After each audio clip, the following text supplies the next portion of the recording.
Welcome to the deep dive. Today, we're jumping into some fascinating sources, looking at a really core tension we all face.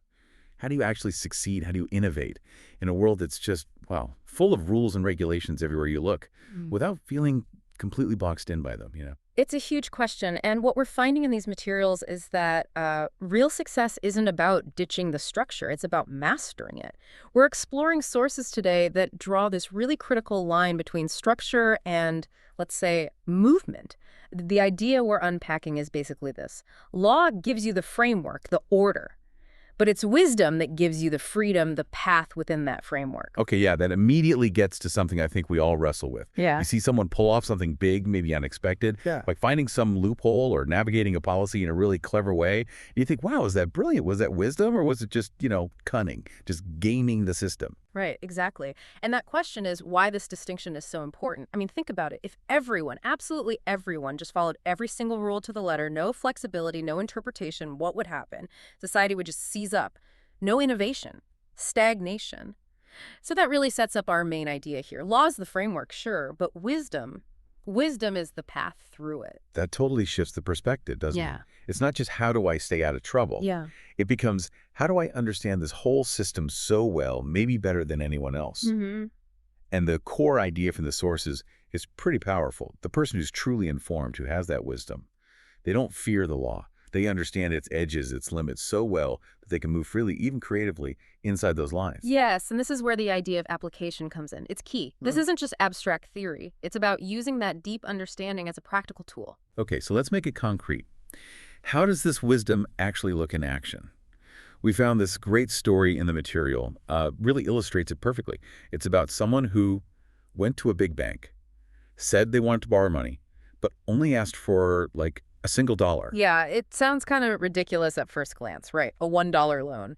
But it's actually a fantastic real-world example of super flexible thinking applied to, well, banking rules. See, this person wasn't trying to buy a car or anything like that. They were using the bank's lending system to solve a totally different problem they had, storing valuable assets safely. Okay, walk us through the details, because that's where the genius of it really shows. Absolutely. So the borrower comes in with stocks and bonds. Assets worth, get this, $500,000, $500,000. And they offer all of that as collateral for a loan of just $1. The main point wasn't the dollar. It was getting those valuable papers locked up securely in the bank's vault under their protection. But wait, why not just get a safety deposit box? Isn't that what they're for? That's the brilliant part. That's the comparison. Renting a safety deposit box big enough for those documents would cost a certain amount each year. Let's say X dollars.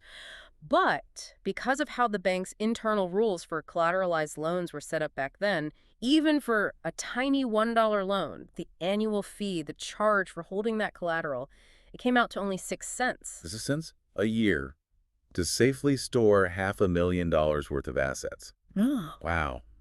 Okay, that's definitely using the system's own logic, maybe against itself in a way. Precisely. And the sources are clear on this. It wasn't illegal. It didn't break any ethical rules of the transaction. It was just incredibly smart.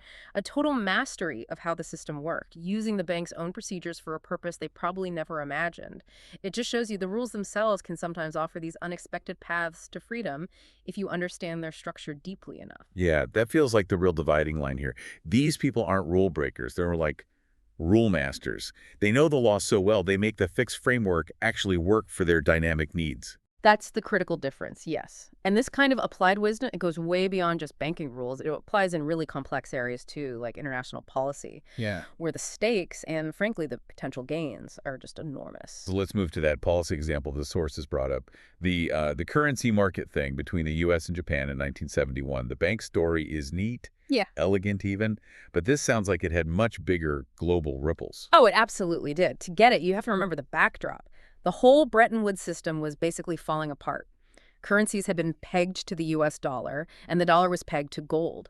But then, August 71, President Nixon pulls the U.S. off the gold standard. The Nixon shock, they called it. And that was a huge signal. It meant those fixed exchange rates were done for. They were about to change drastically. Okay, so the world was running on this fixed rate system that was suddenly kind of obsolete.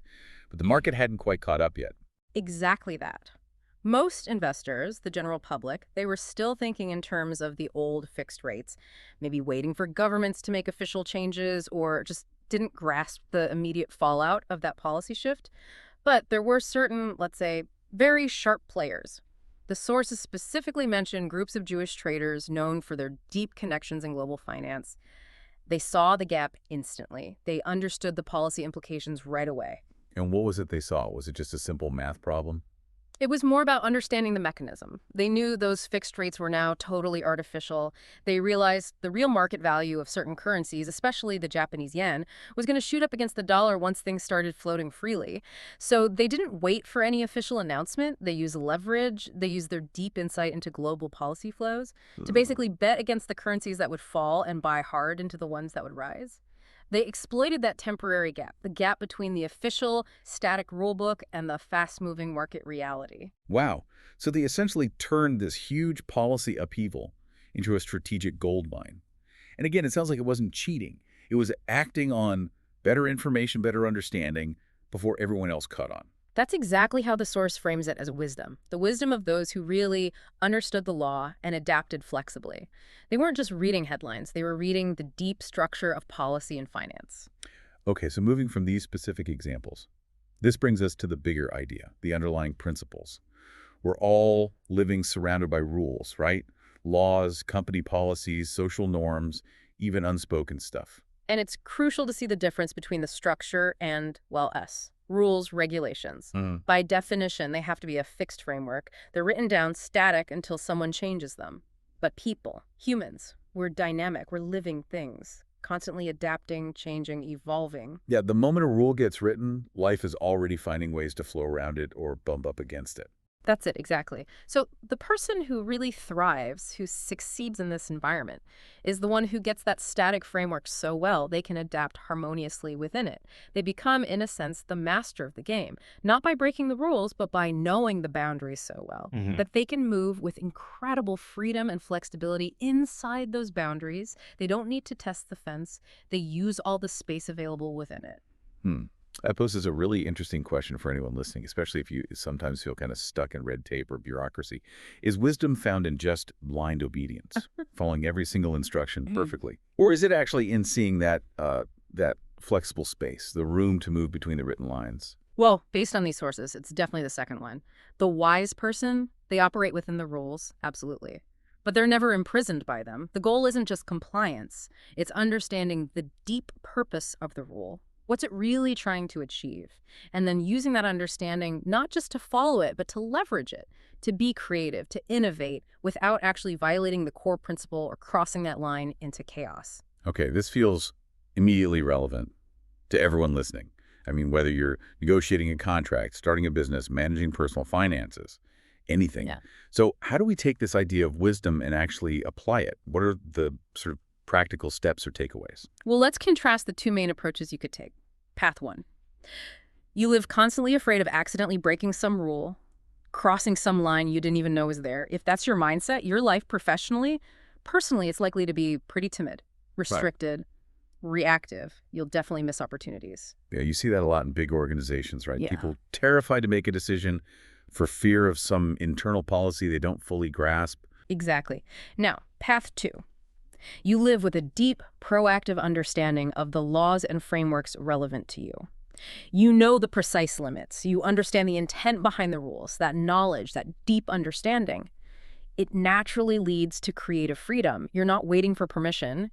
You're moving forward with informed confidence. And we should probably also think about those invisible laws, the ones we put on ourselves. You know, the rigid habits.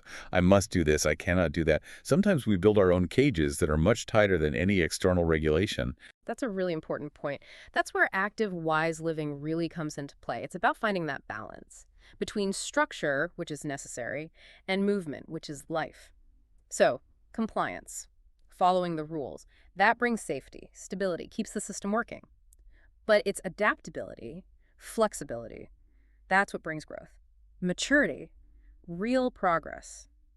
True wisdom, then, is knowing which core principles you absolutely have to respect the integrity of the framework, and also seeing where all that vast space for creativity, for optimization, for freedom really lies, the wise person isn't trying to tear down the structure. They're using their awareness to expand within it, to make it serve life better. They become like stewards of order while also championing freedom. That's a fantastic summary of what we've been exploring, and it really echoes that core quote from the text we looked at. Law is the framework of order. Wisdom is the rhythm of freedom. Right, and to really live that out, you can think about those three pillars we found. First, understand the law deeply. That knowledge gives you confidence, lets you move freely. Second, apply the law. Use that understanding creatively. Let it drive your growth, your innovation. And third, crucially, respect the law. Respect the structure it provides. That ensures sustainability for you and for everyone else. True wisdom uses the structure to make things better, never to just cause disruption or undermine the order that allows freedom in the first place. That's really powerful. So freedom isn't about breaking down fences. It's about knowing the layout of the field so well you can run freely within it without ever crashing into the fence.